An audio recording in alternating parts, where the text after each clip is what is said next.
Selena, thank you. And we are continuing to follow breaking news of a massive fire which destroyed an abandoned church in Pittsburgh's Lower Hill. Lisa Washington is live near that scene with the new details. Lisa.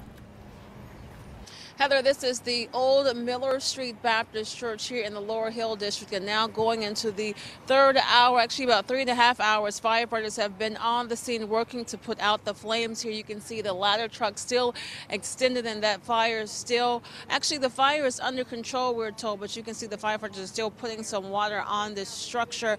We do know that there aren't any injuries, which is a good thing. We spoke with a spokesman with the Department of Public Safety and also with a deputy fire chief who explained that the roof of this building actually collapsed, and that was a good thing, he says, because it allowed the firefighters to be able to put out the fire in the most effective way using all of their resources. We know at one point this was a 3-alarm fire, meaning they called more resources to the scene. Listen to the deputy chief explain how their method in putting out the fire.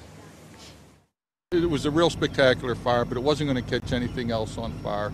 And we handled it in the safest way we could by keeping people outside the collapse zone and using the maximum amount of water we could on it.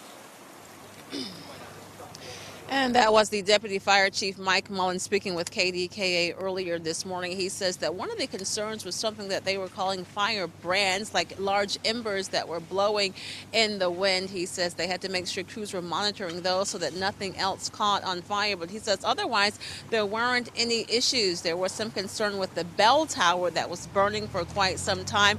But he said that they would just let that burn. They weren't going to send anyone in because they wanted, again, to be as safe as possible. He says the investigation into what caused this fire has yet to begin.